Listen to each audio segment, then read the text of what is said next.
Bonjour à tous et bienvenue dans cette nouvelle vidéo. Alors dans cette vidéo, je voudrais revenir un peu aux bases. Voilà. C'est-à-dire qu'en tant que débutant, quand on se lance par exemple en analyse fondamentale, il y a des codes dans ce domaine-là qui sont respectés, il y a le vocabulaire qui est employé dans ce domaine-là et tout. Et donc dans cette vidéo, je voudrais revenir un peu sur ces bases-là. Mais comme d'habitude, avant de commencer, n'oublie pas de liker, de t'abonner, ça fait plaisir et ça donne la force pour continuer les vidéos. Alors ici, il y a des termes fondamentaux qui vont revenir tout le temps. C'est-à-dire que même quand vous allez lire les articles, même quand vous allez écouter des personnes qui parlent de fondamental. Par exemple, sur cette chaîne-là, vous allez toujours remarquer qu'il y a des termes qui reviennent, que ce soit Hawkish, Dovish, Risk On, Risk Off. Et donc, on va commencer avec le terme Hawkish. En fait, quand on parle de Hawkish, c'est un terme qui fait référence à hausse de taux. Voilà. Quand on parle de Hawkish, on parle de hausse de taux. Vous voyez, automatiquement, hausse de taux, montée de taux d'intérêt.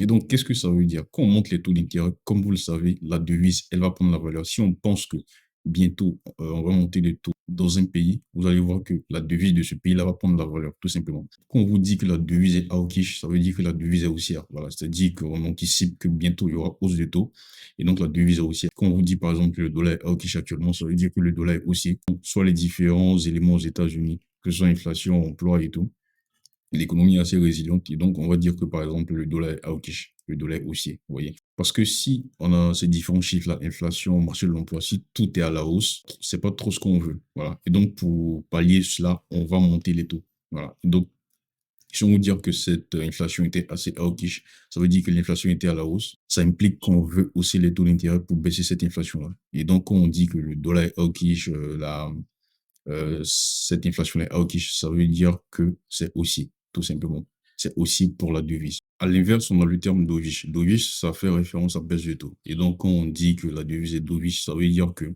la devise est baissière. Pourquoi la devise est baissière? Parce qu'on pense qu'on va baisser les taux d'intérêt dans un futur lointain ou dans un futur très proche, vous voyez. Et donc, par anticipation, on va se positionner déjà à la vente sur cette devise-là, où on va prendre des profits. Et donc, si on sort ces positions achetées sur une devise, et ben, elle va partir à la baisse tout simplement. Et donc, quand on dit que la devise est dovish, ça veut dire que la devise est baissière. Voilà. Donc, maintenant, on va prendre des exemples pour illustrer ça. Ici, on est sur le site Financial Juice. Vous savez, cette nuit, alors on est le 12, hier nuit à 22 heures, il y a un ancien membre du conseil d'administration de la Banque centrale japonaise qui a fait une sortie, qui a dit que pour lui, il pense que la BOJ ne pourra pas augmenter ses taux d'intérêt encore cette année. Alors que présentement, la politique monétaire du Japon, c'est vers des montées de taux. Voilà. Et donc, lui, il dit, il pense que cette année, on ne pourra pas, la Banque centrale du Japon ne pourra pas monter ses taux. Et donc, quand on dit que la Banque centrale ne pourra pas monter ses taux, alors que le marché pensait que cette année, il y aura encore potentiellement montée de taux, vous voyez que ça calme les ardeurs quand même, parce que avant, on était assez hawkish, voilà, parce que la Banque centrale du Japon avait dit qu'on allait monter les taux et tout, donc on était hawkish. Là, le yen prenait de la valeur. Mais quand lui, il fait cette sortie-là pour dire qu'il pense que la BOJ, la Banque centrale du Japon, ne va plus monter les taux, ça calme un peu les ardeurs hawkish. Ce n'est pas dovish, mais ça calme les ardeurs hawkish. Et donc, on peut dire que cette phrase-là, c'était une phrase dovish. C'est-à-dire que c'est une phrase qui va emmener la devise à la baisse. Pourquoi? Parce que la Banque centrale du Japon est hawkish. Et donc, quand elle est hawkish, la devise prend de la valeur. Parce qu'on va vers les montées de taux. Et donc, ça, c'est un commentaire typiquement dovish. Vous allez voir comme conséquence.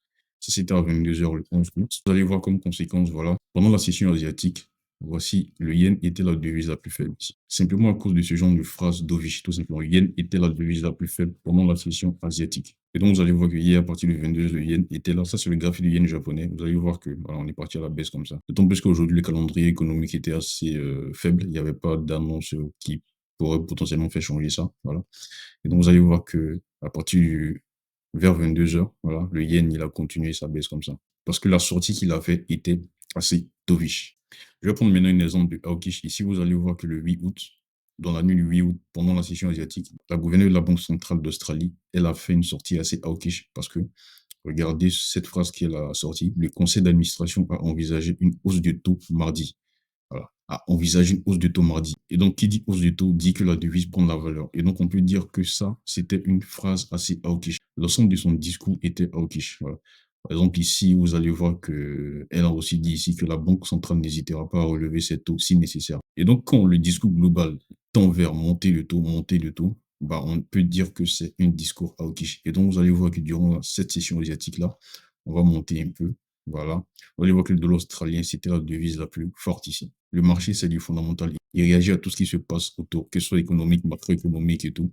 Il va réagir à tout ce qui se passe. Voilà. Et donc maintenant, on va parler du risk on. Quand on parle du risk on, j'en ai assez parlé sur la chaîne, mais la répétition est pédagogique. Quand on dit que le marché actuellement est risk on, c'est-à-dire que le sentiment du marché actuel s'est tourné vers la prise de risque. On veut prendre des risques sur le marché globalement, vous voyez. Et donc sur le Forex, quand le marché veut prendre des risques en matière de devises, c'est le dollar australien, le dollar néo-zélandais et le dollar canadien parmi les devises majeures. Voilà. Je le souligne, parmi les devises majeures qui vont globalement performer. Vous voyez.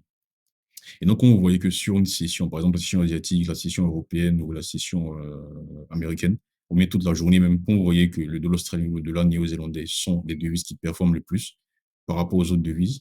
Vous pouvez conclure que c'était une séance de risk on. C'est-à-dire qu'actuellement, le marché est en mode de risk on. Vous voyez, tout simplement. Quand on parle de risk off, c'est l'inverse du risk on. Ça veut dire que le marché veut diminuer ses risques. Voilà. On veut réduire ses expositions et tout.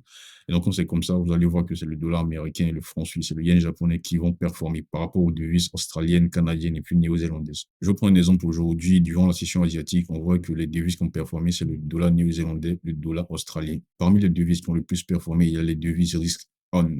Et quand on regarde parmi les devises qui ont le moins performé, on voit qu'il y a le yen japonais, le franc suisse et le dollar. Vous voyez. Et donc, on peut dire que c'était une session du risk on. Vous voyez. Pourquoi? Parce que risk on, dollar australien, dollar néo-zélandais. On les retrouve en tête ici. Et parmi les devises qui sous-performent, il y a des devises risk off. Vous voyez. Et donc, j'ai voulu revenir sur ces deux concepts-là parce que la répétition est pédagogique, tout simplement. Et donc, dans le calendrier économique, on a des news. Vous allez souvent entendre cette data-là ou bien cette donnée économique qui était assez hawkish. Vous voyez. Je vais prendre un exemple ici avec un peu ce que tout le monde connaît, quoi. Voilà, le NFP. Vous savez, le dernier chiffre d'emploi était assez dans le rouge. Voilà, c'est-à-dire qu'ils ont vraiment baissé. Le taux de chômage a augmenté plus que ce qui était prévu.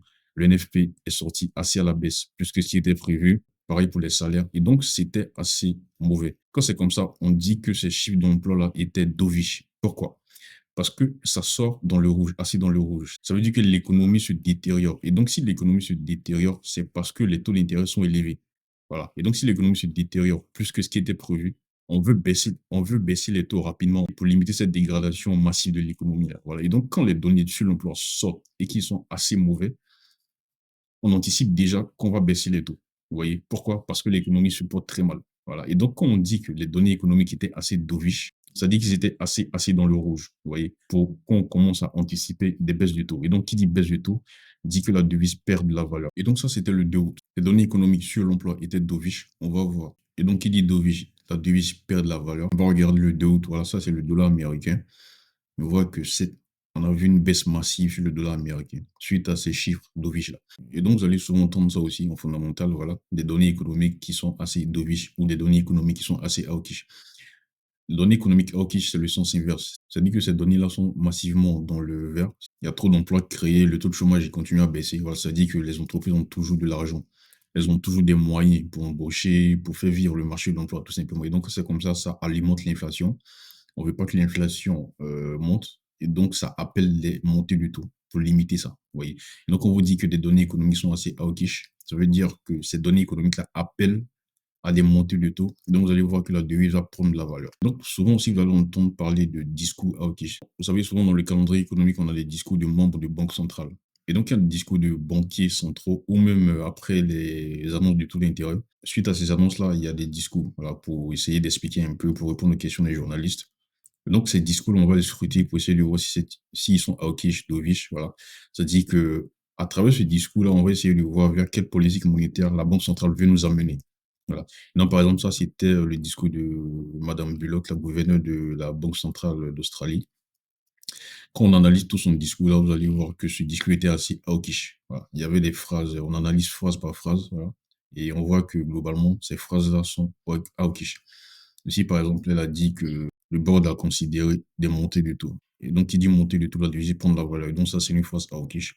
Ici aussi, elle a dit qu'ils sont prêts à monter les taux si c'est nécessaire. Voilà. Et donc, ça aussi, c'est hawkish. Donc, globalement, son discours, je vous laisse le soin de lire, son discours était assez hawkish quand même. Et donc, dans cette vidéo, c'était un peu pour parler de ça. C'est-à-dire que vous allez souvent entendre ces termes-là en fondamental. Des données économiques hawkish, discours hawkish, la devise est hawkish, la devise est dovish, risk on, risk off et tout. Et donc, j'espère que cette vidéo était assez claire. On va développer cela et montrer un peu plus de détails de plus en plus sur la chaîne. Et donc, n'hésite pas à t'abonner à la chaîne pour essayer. On se dit à très bientôt.